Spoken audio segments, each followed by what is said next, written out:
Dear children, this is Mentors English Express and I am Sudha Oberoi.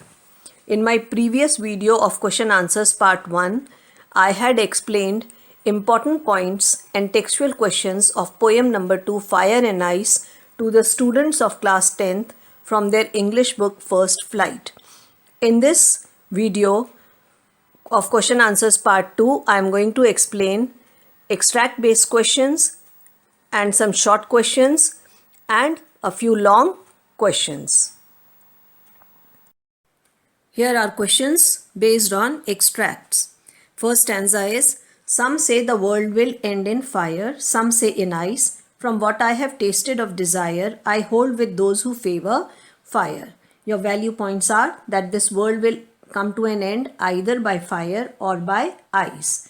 And the poet's personal opinion is that fire would end the world.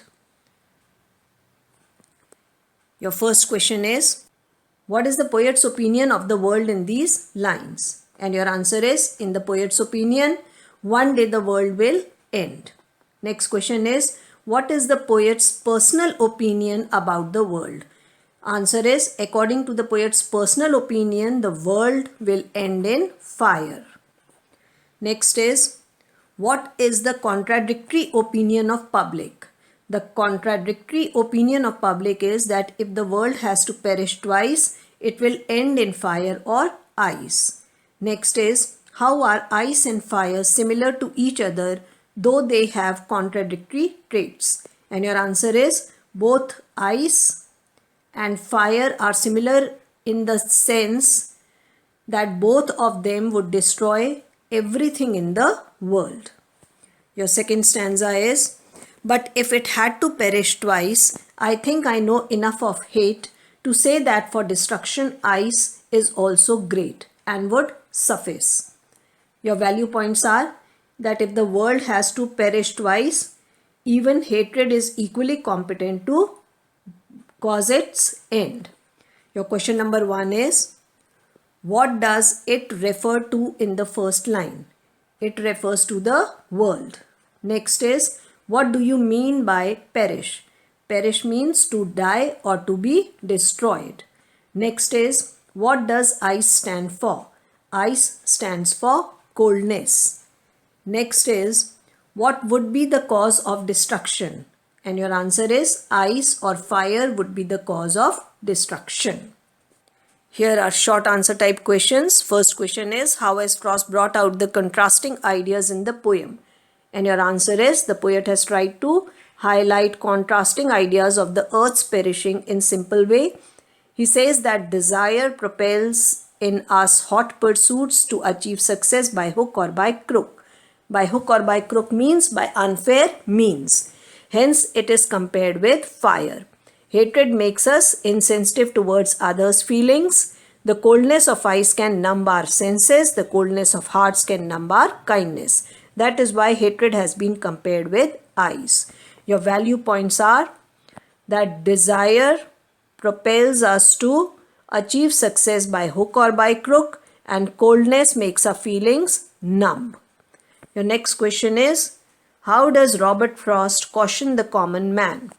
The poet cautions the common man by making him realize that everything in this world is transitory and subject to perish. So man's hostility, greed and lust to overpower nature is going to create an unfavorable environment resulting in the end of life on this planet. Your value points are that he explains common man, everything is subject to destruction, and man's hostility, greed and lust can cause unfavorable environment on this earth. Your next question is, why does the poet hold with those who favor fire? And your answer is, the poet supports those who believe that the world will be destroyed by fire because desire is more powerful and would result in quick end. Moreover, with his bitter personal experience, he concludes that man's wicked nature will end the world. Your value point in this question is that desire is more powerful and would result in quick end of the world. Next is, to say that for destruction, ice is also great for the poet. What does ice stand for? How is it sufficient to bring destruction? Ice symbolizes hatred. Hate is just as powerful as desire. While desire consumes quickly, hate can occur and linger in people's minds and hearts for years and sometimes even lifetimes. It will cause gradual loss, but loss is inevitable. Hate can thus be very destructive and sufficient to bring destruction.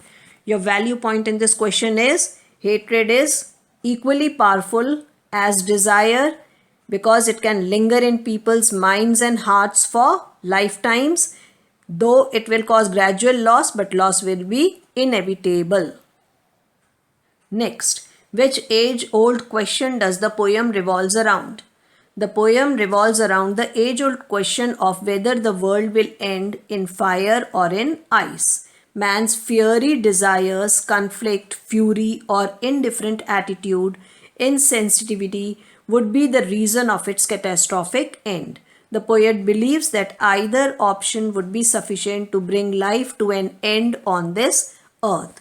And your value point is that the poet believes both the options are equally competent and either can cause catastrophic end of life on this earth.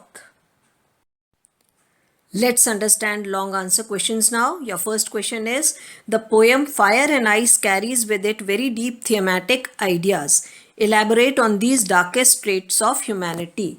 Darkest traits means hatred among people and over-ambitious nature. So your answer is, the poet presents the two of the darkest traits of humanity, the capacity to hate and the capacity to be consumed by lust or desire.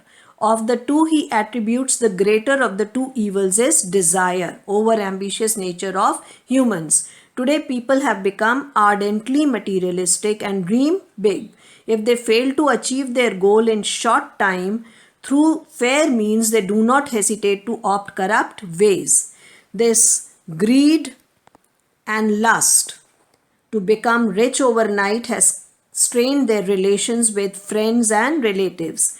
If each and every individual becomes greedy, it would lead to destruction and conflict among them, wiping out humanity from this earth. And desire represents insensitivity and hatred that hurts the ego, and people can vow grudges against each other, which can be equally harmful. Maybe the harm caused can be gradual. However, he lessens the relative importance of hatred but still presents it as having the ability to lead to the destruction of world if it were to happen for a second time. So I would suggest people to revive values in them.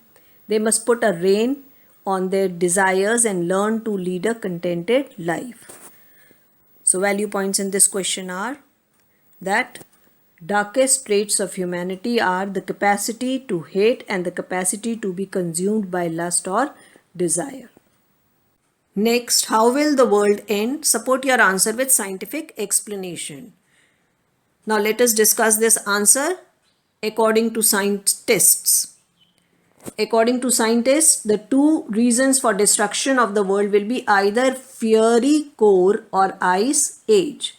Some scientists believe that the world would be incinerated from its fiery core, so natural calamities like earthquakes, forest fires, tsunamis, volcanic eruptions might eliminate life from this earth. While the other group of scientists strongly support the theory of destruction through ice. Due to unwise human activities, shooting temperatures are going to melt the glaciers, the effect of which is clearly visible. So there is possibility of the earth submerging under water, making it difficult for living beings to survive. Thus, humans should try to understand the gravity of situation and take swift action before it becomes too late. So according to scientists, tsunamis, forest fires, earthquakes, volcanic eruptions can eliminate life, or melting of glaciers can also cause the destruction.